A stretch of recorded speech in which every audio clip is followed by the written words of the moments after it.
PM મોદીએ કહ્યું કે હાઇડ્રોજન ટ્રેન પ્રોજેક્ટને ચલાવવા ફક્ત 3-4 દેશો સક્ષમ છે, તેમાંથી એક ભારત છે. ભારતીય વન સેવાના પ્રોબેનર્સે રાષ્ટ્રીય ભવન કલ્ચર સેન્ટર ખાતે ભારતના રાષ્ટ્રપતિ શ્રીમતી દ્રૌપદી મુર્મુની મુલાકાત લીધી હતી. અધિકારીઓને સંબોધતા રાષ્ટ્રપતિએ જણાવ્યું હતું કે જ્યારે સમુદાય જંગલોના રક્ષણમાં હિતધારકો બને છે, ત્યારે સંરક્ષણના પ્રયાસો વધુ અસરકારક અને લાંબા સમય સુધી ચાલનારા બને છે.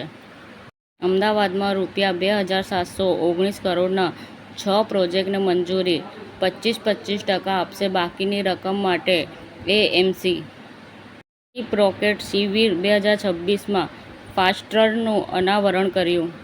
મોટોરોલાએ S70 મેક્સ લોન્ચ કર્યું, જે એક પરફોર્મન્સ પાવર હાઉસ છે.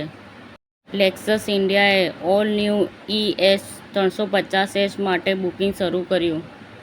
સેમસંગ વિશ્વ યુવા કૌશલ્ય દિવસની ઉજવણી કરે છે. સેમસંગ દોસ્ત કૌશલ્ય વિકાસ કાર્યક્રમના 3 ટોચના પ્રતિભાશાળી વિદ્યાર્થીઓનું સન્માન કરે છે.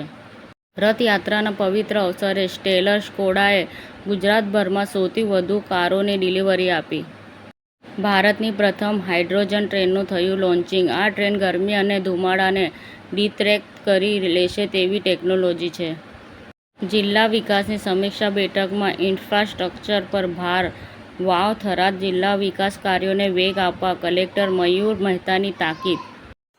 સમાચાર ટુડે ન્યૂઝ ચેનલની ટીમ અને જે સત્ય છે તે જ બતાવશે. આપ જોતા રહો સમાચાર ટુડે ન્યૂઝ ચેનલ. ગુજરાતની ધરતીનું ગુજરાતીઓ માટે જ, એટલે કે સમાચાર ટુડે ન્યૂઝ.